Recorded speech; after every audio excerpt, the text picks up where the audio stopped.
నమస్తే, నేను doctor Ramakrishna, director trust hospitals Kakinada.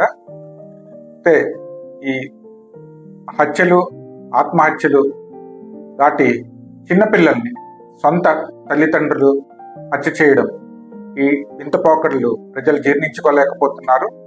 దానికి కారణాలు ఏంటి, సమాజ పౌరులుగా మన బాధ్యత ఏంటి తెలుసుకోవాలంటే కారణాలు ముఖ్యంగా ఈ విపరీతమైన ఆల్కహాల్, మాదక ద్రవ్యాల ఇంక్రీజ్ అవ్వడం, అంతేకాకుండా సోషల్ మీడియా, ఈ వాట్సాప్ వీటిల్లో ఫార్వర్డ్స్ అవి ఎక్కువయ్యి చిన్నప్పుడే ఈ ఎక్స్పోజర్స్ వాటికి లోన్ అవ్వడము, వీటి వల్ల ఏంటంటే విపరీతమైన మానసిక ఒత్తిడి, మానసిక వ్యాధులు అంటే డిప్రెషను, షైజోఫ్రినియా, మానియా, రకరకాల వీటి వల్ల ఇవి జన్యుపరంగా వీటికి కారణం ఏమిటి అని అంటే జన్యుపరంగా సంభవిస్తాయి, జెనెటికల్లీ ఫ్యామిలీ నుంచి ఒకరికొకరికి వ్యాప్తి చెందుతాయి. న్యూరోహ్యూమరల్ ఫ్యాక్టర్స్, బ్రెయిన్లో రసాయనాలు ఉంటాయి, ఈ రసాయనాల ప్రభావితం కూడా ఉంటుంది.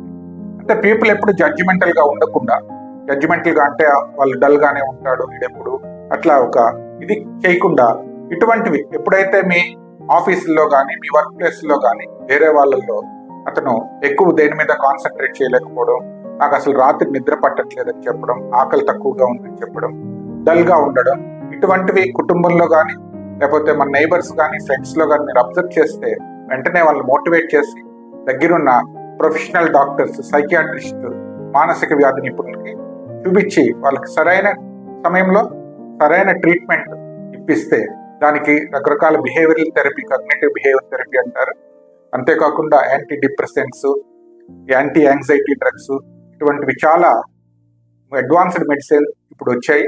సరైన ట్రీట్మెంట్ సరైన సమయంలో ఇప్పిస్తే ఇటువంటి వాటి నుంచి మనం కాపాడుకోగలుగుతాం. అంతేకాకుండా ప్రభుత్వాలు ఇంకా స్ట్రిక్ట్గా ఈ మాదక ద్రవ్యాలని బంగారు భవిష్యత్తున్న పిల్లల చెరువులో చేరకుండా మద్యపాన నిషేధం అన్నీ కూడా స్ట్రిక్ట్గా ఫ్యూచర్లో ఇంకా స్ట్రిక్ట్గా అమలుపరిచి ప్రజలకి మంచి అట్మాస్ఫియర్ ఇస్తే శారీరక ఆరోగ్యంతో పాటు మానసిక ఆరోగ్యంతో సమాజం బాగుపడుతుంది.